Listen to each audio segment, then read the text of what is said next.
So here we are, guys, on the Urban Butchery blog.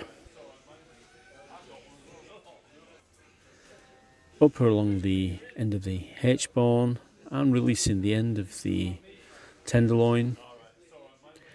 And then we're moving down the plate bones, which the tenderloins are attached to. And then off she pops. And we'll just put that to one side for trimming up later on. So now I'm going to cut it into primal cuts now. So as you see, I've just put the saw through the second vertebrae there, or through the second cartilage, should I say. And then taking the steak knife, we'll just cut down through that leg there, making sure it's nice and square, which it is. Now we're going to remove the shoulder. So we get the saw again, count 4 bones. It's always 4 bones on pork. Well, generally 4 bones on pork. So just sawing through the spine there, a little bit through the sternum at the end there. Steak knife again. Nice straight cut through. And a cut through the rind. Now on this particular pig, we're going to cut a very short belly off here, as you see, which is quite unusual. And the reason why we're doing that is that the customer requires a bone and roll loin of pork. So I'm just putting the saw through the ribs there, steak knife again, nice clean cut, and then through the rind, and off she pops. Put that to one side for further attention later. So now we're moving on to the bone and roll loin of pork. So I'm just removing the fleur fat there. Excellent charcuterie stuff this. Very good. Great for black puddings, great for tying on fat even, in some places that I've worked. So we'll put that in the sausage trim. Of course, very good for sausages. Now then, I'm just going to cut down the back of the spine there, just to loosen that end of it.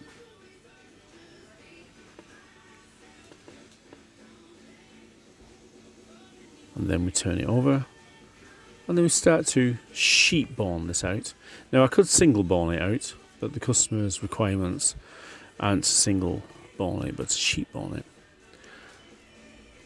Of course, this is where your bacon comes from, and your streaky bacon, if it was cured. So I'm just working down the spine there, until I come to where I've cut initially on that first cut, down the back of the spine. You can see it loosening away. I'll turn it around now so you guys get a better view of it. I'm sorry if my head gets in the way there. So now there's some plate bones on the end there, what the tenderloin was attached to, so we're just going down the back of those now. And down the knobbly bones, as I call them. And off she pops. So I'll put the ribs to one side for attention later on. So you see I'm just rubbing the palm of my hand over the top of the meat there, just see if I can pick up any bone chips, anything which would spoil customers' eating experience. So there you go, I'm actually pointing to the cartilage in the end of the loin there. That's actually the base of the blade bone, which we'll come to in a little bit. So another check, the butcher's always check in, make sure that everything's okay for the customer. And now I'm scoring, so I'm doing about 1/4 of an inch apart. That's absolutely fine. We score the rind so you can, once you've actually cooked the joint, you can slice through it, and it makes excellent crackling as well. And now we turn it around.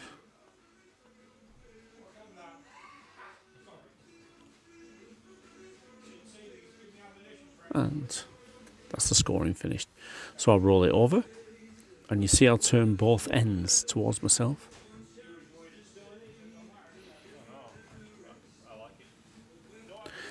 And now we'll tie this baby up. So you can put as many strings on this as you wish. Obviously don't overdo it. The customer's requirements really are sort of 1/2 an inch apart on this particular job. So we're using the Urban Butchery speed knot there. If you want to learn how to do this, then please look at the Urban Butchery speed knot video. There's also another 2 videos on there with different knots on there, so a nice variation. What I've found in my training experience is that some people don't get one knot, but they'll get another knot. So I've put at least 3 on there, and there's another 1 or 2 to come as well. So I'm just working my way there, down the loin. Like I said, you can put more on there. You could put 1 in between each gap if you wished to do that.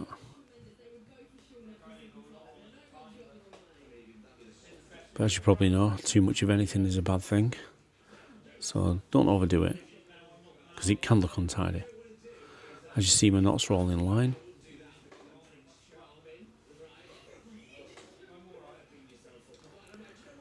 I'm putting the string right in front of me. Then I can see where it is, then it doesn't get mixed up with the product.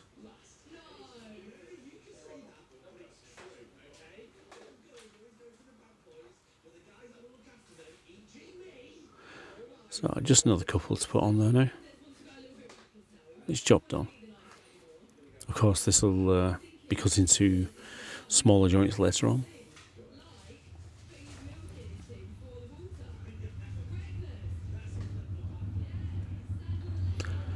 And just the one on the end.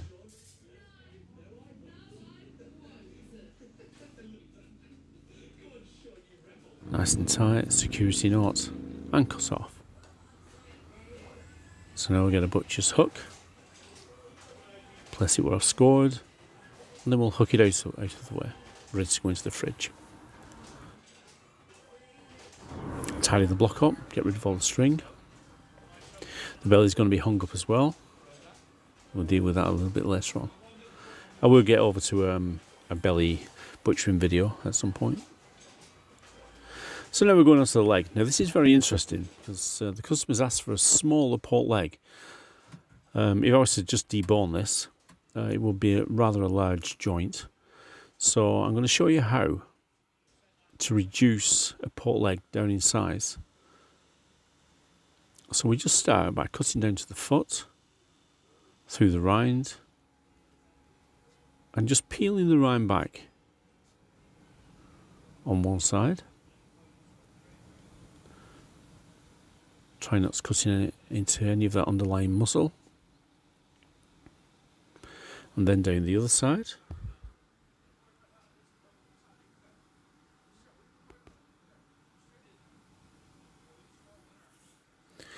Just removing a little bit of skirt meat there. That'll go into sausages or diced pork. And now we're just cutting through that joint there, just above the pork chump or pork rump, whatever you want to call it. Just get rid of that bone. Some people will take that bone with the tailbone as well, but I like to take that separately. Just ensures you leave a lot more meat with the meat, and you don't have as much trimming of the bone after. So we've taken the tail off there. Now we're taking the spinal muscle off. That will go into sausages. Now I'm just cleaning the end of the H-bone up, and just a little bit of that tail meat off the end.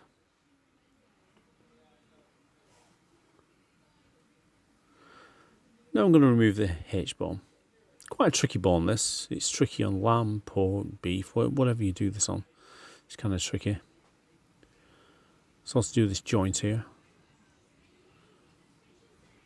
So I'm just following the bone along with the point of my knife. Sorry about my head in the way there. And off she pops. So now we continue to remove the other side of the rhine there, or the skin. So we're just peeling down along that membrane there, or connective tissue. It's a very satisfying job this. It's one of the most interesting ones that I do. And once this is done, it makes a much smaller joint, but more saleable, in my opinion. You know, the customers have come to the counter and she doesn't really want to be faced with a massive joint of meat. You know, she's feeding 4 people and you slice through a full leg of pork, she's going to be left with a slither, basically. So this is a good way of getting a nice saleable joint that everybody's happy with. So I've just taken the shank bone off on the foot, and now on the shank bone on pork there's actually two bones. It's the larger bone and the small bone, which I've just taken out. Interestingly enough, that bone used to be used for a mustard spoon. So now I'm just taking the gland off there. There's a big gland, which is inside the fat on the rind. Just take a bit of that excess meat off, sausage meat. Now what I'm going to do now, I'm going down the second seam down and taking the top side off. Now once I take the top side off, that'll be used a bit later for pork steaks, diced pork, and any trim will go into sausages. So there's no waste. So I'm just following the seam down.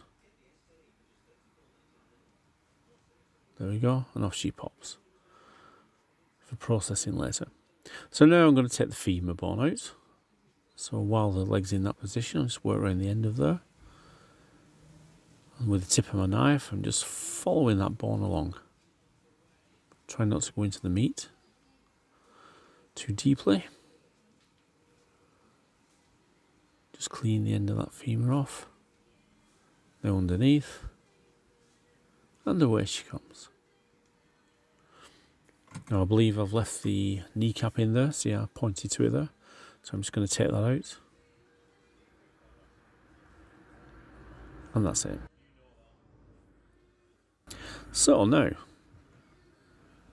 we're going to square this up in a moment, but before we do that, we'll just trim a little bit of this excess fat, any blood meat, any gristle. So there you go, just square one end up. I'm just making sure it's all in place before I cut. I'm just cutting the end of that heel muscle off. That'll go for sausages, maybe a bit of diced. So I've got a nice square joint there now. So, just on the thick flank there, I've cut one slither off. That'll go for sausage meat, diced pork. Now what I'm going to do, I'm going to split the remaining part of the thick, but not all the way through, just so it peels round and joins the rest of the meat. Just take a bit of gristle off there. Square that up.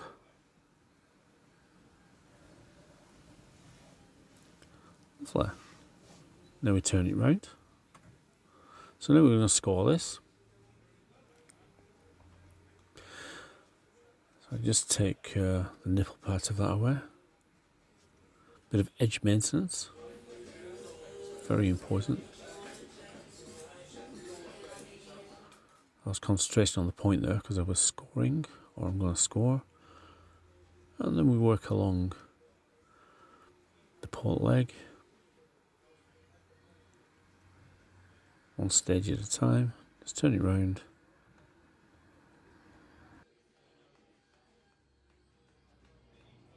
Job done. There you go. Now as you see that flap of skin underneath is actually facing towards me. That'll ensure that once the strings go around, it'll tie them up. It'll tie the joint up nicely. If I had it the other way around, the skin can crease and crinkle, and it looks very untidy. So I just put the first string on there. I did that on purpose. Some people start in the middle, but with this particular port leg, and everyone is different, there was a bit of a dip in the middle. So by putting the first string on the other side of it, it sort of pushes the muscles along and gives you more of an even finish. So these are about half an inch apart, 3/4 of an inch apart, these strings. We should get 3 really nice joints out of this.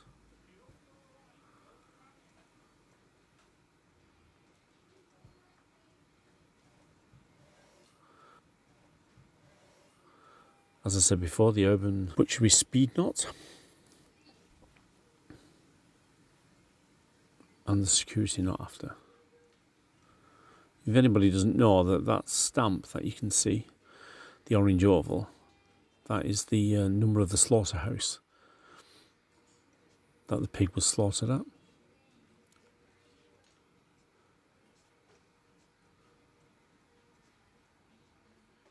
So another string on the end.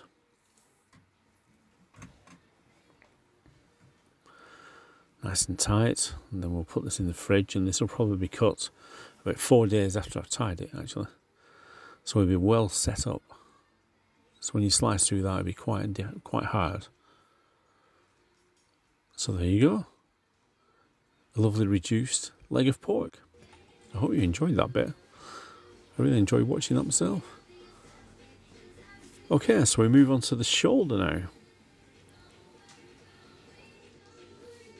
Switch the shoulder and the head. Bit of edge maintenance. And then we'll proceed to remove the head.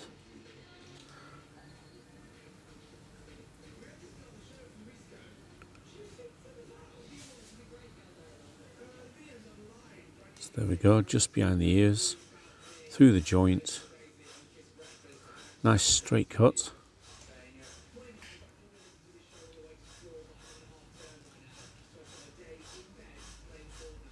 And through you go. So we'll do the head in a bit. So now into the shoulder. So I'm just taking away that blood meat, bits of gristle that you have in the neck on a pig. That place where I was just trimming there, that is the place where the sticking knife enters.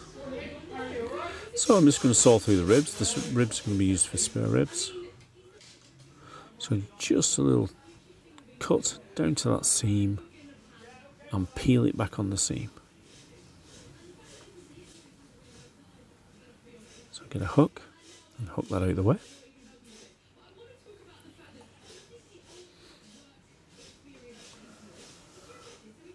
So now I'm going to peel the ribs back. And these are going to go for shoulder chops, which are excellent. If you've not tried them, you must try them. Full of flavour. They're wonderful, yeah. Slowly cooked in the oven. Fried, whatever. They're beautiful. You see the pig's head with a mind of its own, though. Okay, so I'm just getting some hooks. So we'll hook that up. And we'll do another video on that at some point, where we'll cut the chops. So now we're going to roll this shoulder up, but first of all we've got to debone it. So all this excess fat I'm going to take off, won't go to waste though. Sausages again. That's where the flavour is, in the fat.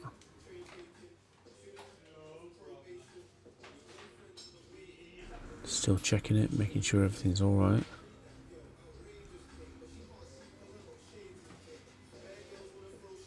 So I'm just taking that top muscle off there, just following the seam along, because a little bit later on I'll be dicing that up for diced pork for the counter.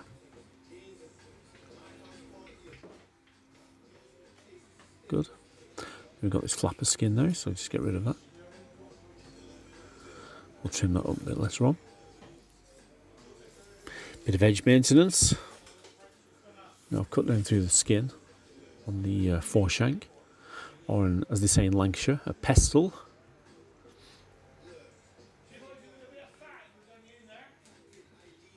So, like we did with the leg before, we're just skinning that back. Now, split through the joint there, between the blade bone.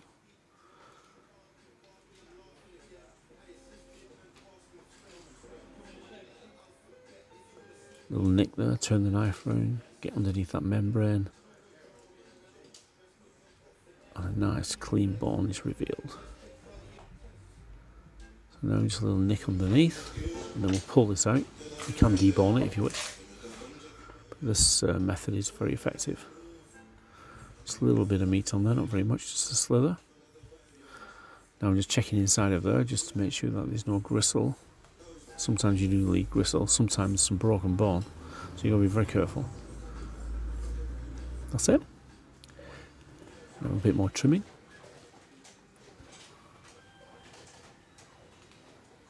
Now we're going to take the arm bone out and the pestle bone. I'm going to take these together. You can do them separate.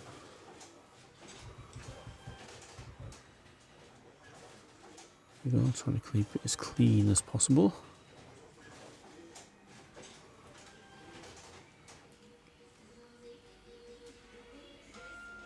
Just working my way around the ball. Now underneath, round, clean that end off, back the other way.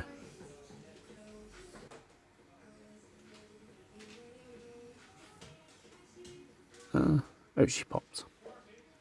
So now it's trimming all the way now, just get it into a nice square size, ready for rolling. So we just take that fore shank meat out.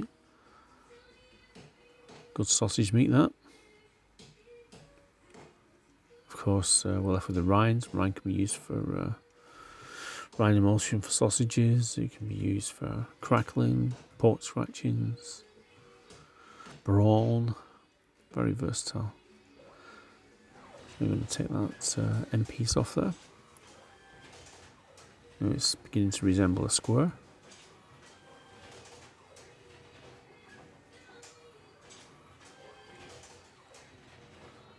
Just checking, making sure everything's alright. Just on that end part there, which is connected to the head. It's a little bit fatty, as you can see, so we'll get rid of that. We'll turn it over. Just square that end up. And it's more or less a square. Just some scoring again.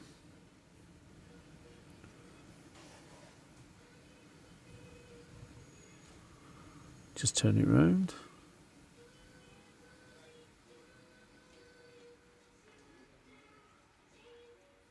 And again, a lovely shoulder joint, but not too big.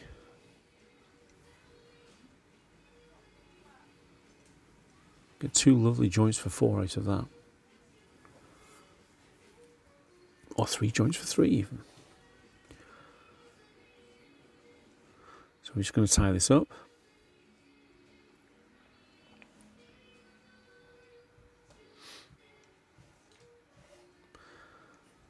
As you see, the way that I've trimmed it and cut it, it gives you a really nice even joint, which is great for cooking. It'll cook evenly in the oven. Looks nice when you cut it through. Ready for sale as well. Get a lovely round eye of meat. Of course, this is just one way of doing the shoulder. There are lots of other ways of doing the shoulder. I've got another video coming up where we do the hand and spring joints,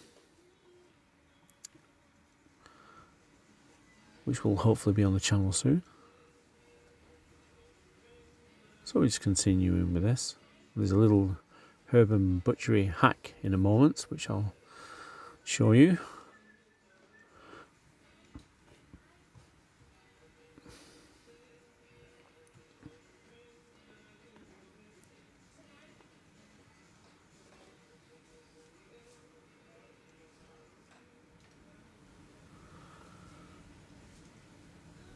Just making sure that's all right before I put the last string on.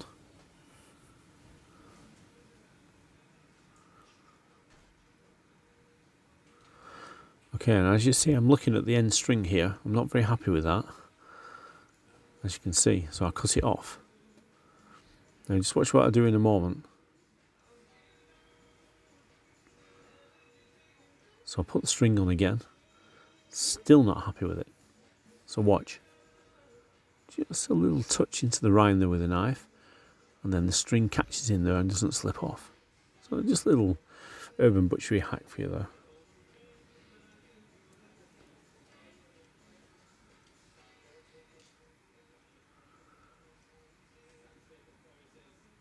Good. So now I'm just going to square the ends up.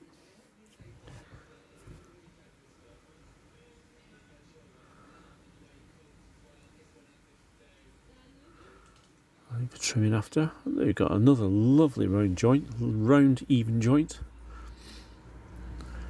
ready for the counter. So we just hook that out the way. So last but not least on this butchery video is the pig's head. Now, in my time, I've done thousands and thousands of these. I mean, luckily, the place that I used to work at when I was young, we used to get moved around every day doing different jobs, so we learnt this one pretty quickly. So you would have a line system where one guy would loosen the cheeks, another guy would take the cheeks off, another guy would take the inner cheeks off, one guy would take the ears off and a bit of the face mask, and so on and so forth. So I'm just taking the inner jowl meat there. Great sausage meat, absolutely great sausage meat.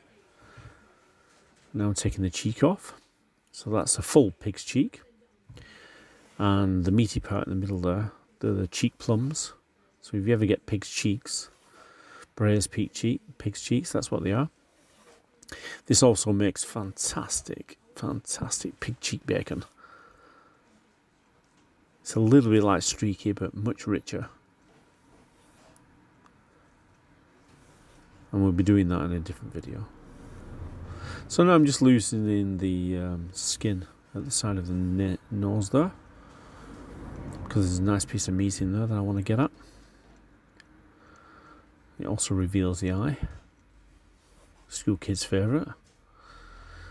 And then we do the other side.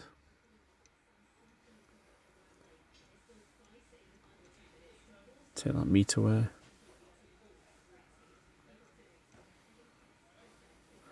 Last but not least, the temple meat. A lot of butchers throw the head away and they don't bother with this, but if you can get it out quick enough, it is cost effective. And it's a lovely piece of sausage meat.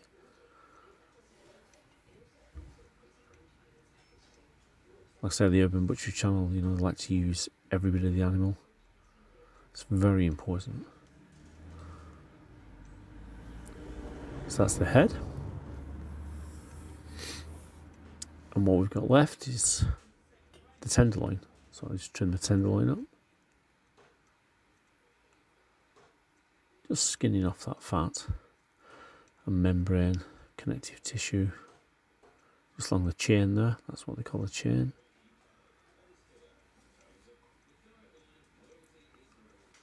Oops, bit of a slip.